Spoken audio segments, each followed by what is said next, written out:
আসসালামু আলাইকুম। আশা করি আল্লাহর অশেষ রহমতে অনেক বেশি ভালো আছেন। আলহামদুলিল্লাহ আমিও ভালো আছি। তো আজকে আপনাদের সাথে আমি একটু রেসিপি শেয়ার করব। তো সেটা হচ্ছে গিয়ে জলপাইয়ের আচার। তো নরমালি আমরা হচ্ছে গিয়ে জলপাই যেভাবে আচার করি, তো এখানে হচ্ছে কয়েকটি টিপস আপনারা পাবেন। কিভাবে অল্প সময়ের মধ্যে অল্প উপকরণের মাধ্যমে খুব সহজেই আ আ জলপাই আচারটা করতে পারবেন। তো এখানে আমি কিছু জলপাই নিয়ে নিয়েছি। আর এটাকে ভালো করে একটু হালকা করে একটু মানে ফালি করে নিয়েছি। এটাকেও সম্পূর্ণ ফালি না, জাস্ট হালকা একটু কেচে নিয়েছি। আর এখানে দেখেন আমি লাল সরিষাটা নিয়েছি। অনেকে আছে যে পাটায় শিলপাটায় বেটে নেয় অথবা ব্লেন্ডার করে নেয়। আ মানে পানির মাধ্যমে বা ভিনেগার দিয়ে ওটাকে অ্যাডজাস্ট করে ব্লেন্ডার করে নেয়। তো আপনারা এখানে নতুন টিপস আমি এজন্যই বললাম। এখানে আপনারা সাদা সরিষা অথবা লাল সরিষা আপনাদের পছন্দ মতো ইউজ করতে পারেন। তাহলে আমার কাছে মনে হয়েছে যে সাদা সরিষা থেকে লাল সরিষাটা একটু ঝাঁঝালো হয়। তো এজন্য আমি এখানে লাল সরিষাটা ইউজ করেছি।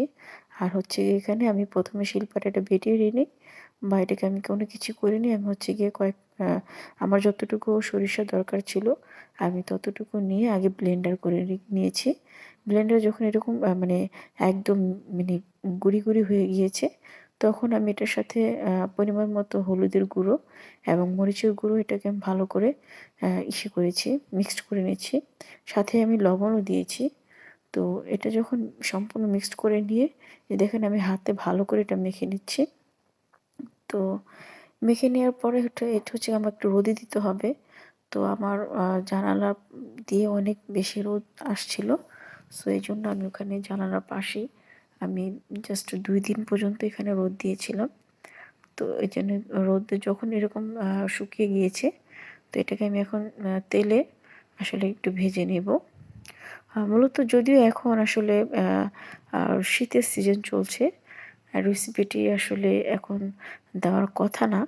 আসলে জলপাইয়ের সিজন তো অনেক আগেই চলে গিয়েছে। তো আমি রেসিপিটি আসলে তখনই আমি আ আ এই রেসিপিটি করেছিলাম, কিন্তু একটু প্রবলেমের কারণে আসলে ভিডিওটি আমি আপলোড করতে পারিনি। তো এজন্য একটু লেট হয়েছে। আ তো লেট হলেও মানে যারা আপনারা দেখবেন তারা অবশ্যই আ আ এখান থেকে আ রেসিপিটি ফলো করতে পারেন বা বাসায় ট্রাই করতে পারবেন। সবাই নরমালি আচার করতে পারে। তো আমি আমার মতো করে একটু করেছি। তো আপনাদের সাথে আসলে ভিডিওটি শেয়ার করেছি। তো এখানে কিন্তু আমি সরিষার তেলটা গরম করে নিয়ে সেখানে আমি কয়েক টুকরো রসুন এবং হচ্ছে গিয়ে কয়েকটা শুকনো মরিচ আমি এখানে একটু ভেজে নিয়েছি।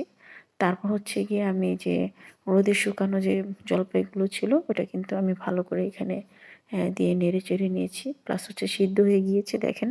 তো আপনারা অবশ্যই বাসায় একবার ট্রাই করবেন। আর আমার চ্যানেলটি সাবস্ক্রাইব করবেন।